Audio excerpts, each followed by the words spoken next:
নমস্কার বন্ধুরা, বাচ্চাদের ভীষণ পছন্দের ডোরেমন কেকের মতন করে বানিয়ে নিয়েছি বেশ কয়েকটা পাটিসাপটা। আর এগুলো এরকম দেখতে হয়েছে। আর খেজুর গুড়, নারকেল, কাজু কিশমিশ দিয়ে এর ভিতরে আমি পুরটা বানিয়েছি। বাচ্চারা এগুলো ভীষণই পছন্দ করবে। দেখুন এগুলো কত সুন্দর লাগছে।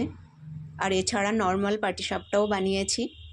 আর এগুলো একেবারে তুলতুলে নরম করে বানাইনি, তাহলে ধরে খেতে অসুবিধা হয়। দেখুন এগুলো ঠিক এরকম হয়েছে। আর এর ভিতরের পুরটাও কত সুন্দর দেখা যাচ্ছে। এবার আপনারা দেখে নিন রেসিপিটা আমি কিভাবে বানিয়েছি। প্রথমে এখানে নিয়েছি জাল দেওয়া গরুর দুধ।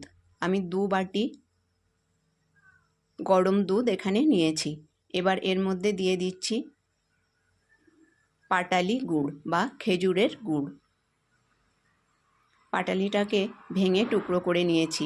এবার এই গরম দুধের মধ্যে দিয়ে এইভাবে চেপে চেপে গুড়টা এর মধ্যে গালিয়ে নেব। দেখুন গুড়টা গলে গেছে। আর এবার নিয়েছি 1 বাটি আতপ চালের গুঁড়ো। এই বাটি মেপেই আমি 2 বাটি দুধ এখানে নিয়েছি। গুঁড়োটা দিয়ে খুব ভালোভাবে মিশিয়ে নেব। এটা মেশানো হয়ে গেলে দুধটা একটু ঠান্ডা হয়ে যাবে। তখন এর মধ্যে দিয়ে দেব ওই একই বাটির 1 বাটি পরিমাপ ময়দা।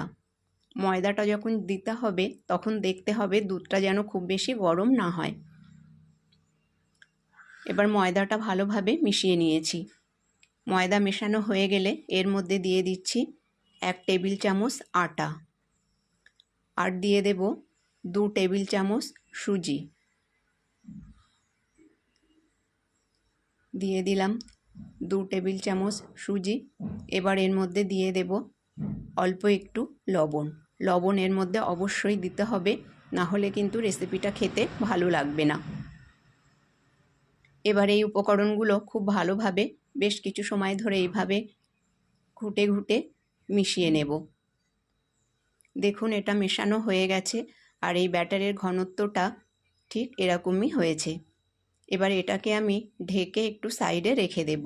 সুজিটা ফুলে উঠে যদি ব্যাটারটা ঘন হয়ে যায় তাহলে এর মধ্যে সামান্য একটু দুধ বা জল দিয়ে ব্যাটারটা আবার পাতলা করে নেব। তখন আবার আপনাদেরকে দেখাবো।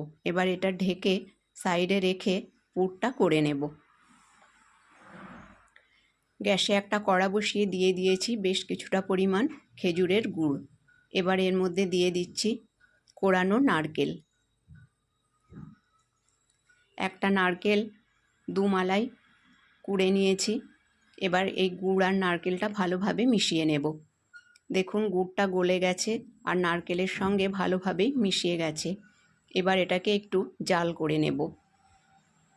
দেখুন রসটা অনেকটাই কমে গেছে।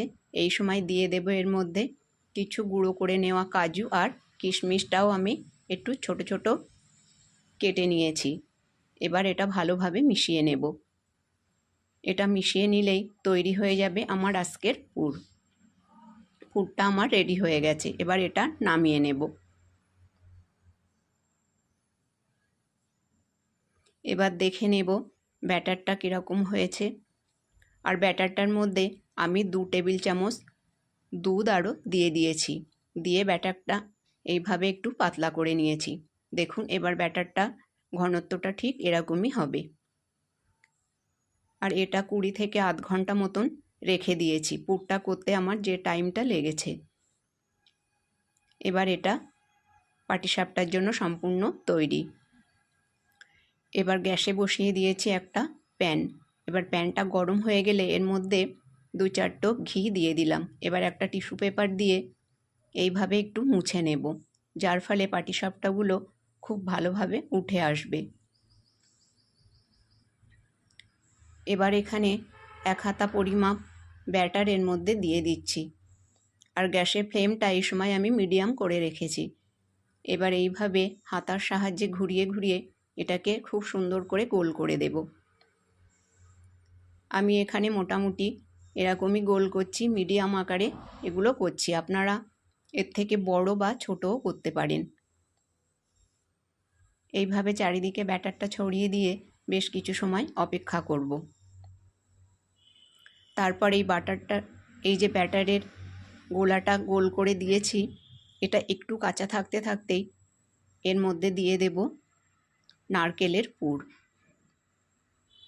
দেখুন পুরটা এইভাবে দিয়ে দিচ্ছি। আর এর সময় গ্যাসের ফ্লেমটা আমি একদমই কমিয়ে দিয়েছি। আরও একটু পুর দিয়ে দেব। এবার সাইড থেকে একটু ঘি দিয়ে দেব। এই ঘি দেওয়ার ফলে গন্ধও খুব সুন্দর হবে আর পাটিসাপটাটা খেতেও খুব সুন্দর হবে। দিয়ে এইভাবে হালকা করে এটাকে একটা খুন্তি দিয়ে উঠিয়ে নিচ্ছি। দিয়ে এটাকে এইভাবে চেপে দেব। আমি হাত দিয়েই করছি এটা, কারণ আমার হাতে ঘি লেগে গেছে বলে স্লিপ করছে। দেখুন এইভাবে রোল করে নিলেই তৈরি হয়ে গেছে আমার আজকের পাটিসাপটা। এবার উপর থেকে একটু ঘি লাগিয়ে দিচ্ছি। এটা আপনারা নাও দিতে পারেন, কিন্তু দিলে খেতে খুব সুন্দর হবে। একই রকমভাবে এই পিঠটা উল্টে দিয়ে অপর পিঠটাতেও সামান্য একটু ঘি লাগিয়ে দেব। ব্যাস, পাটিসাপটাটা রেডি। এবার ডোরেমন পাটিসাপটা করে দেখাচ্ছি। এটা বাচ্চারা ভীষণই পছন্দ করবে। 1 হাতা পরিমাপ ব্যাটার নিয়ে গ্যাসের ফ্লেমটা একটু হাইতে দিয়ে দুই দিকে এরকম অল্প অল্প পরিমাপ দিয়ে দিলাম।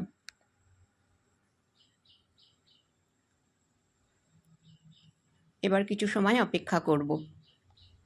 আর গ্যাসের ফ্লেমটা এই সময় একটু হাইতেই দিতে হবে, তাহলে দেখবেন এর উপরে একটু ছিদ্র ছিদ্র ভাব আসছে, অর্থাৎ ওগুলো ভিতর থেকে সিদ্ধ হয়ে যাচ্ছে। এবার এর উপরে একটার উপরে দিয়ে দেব নারকেলের পুর, দিয়ে সাইড থেকে একটু ঘি ছড়িয়ে দিচ্ছি, তাহলে এটা খেতে আরও বেশ সুন্দর হবে। এবার দেখুন যখন অল্প অল্প হয়ে যাবে, অপর দিকের যে এই ছোট পাটিসাপটাটা হয়ে যাবে, তখন এটা অল্প অল্পই কাঁচা থাকতে এই পুর ভরা এটার উপর উঠিয়ে একটু চেপে দেব আর উপর থেকে সামান্য একটু ঘি লাগিয়ে দেব। এইভাবে অল্প অল্প একটু কাঁচা থাকতে থাকতেই এটা দিয়ে চেপে দিতে হবে, তাহলে এই দুটোই একসঙ্গে জোড়া লেগে যাবে, এটা আর খুলে আসবে না। এবার এটাকে উল্টো করে দিয়ে একই রকমভাবে উল্টো পিঠটাতেও একটু হালকা করে ঘি লাগিয়ে দেব। তারপর এইভাবে উল্টে পাল্টে ভেজে নিলেই তৈরি হয়ে যাবে আমার আজকের রেসিপি। বন্ধুরা, রেসিপিটা যদি ভালো লেগে থাকে তাহলে লাইক, শেয়ার এবং চ্যানেলটাকে সাবস্ক্রাইব করে পাশে থাকবেন। ধন্যবাদ।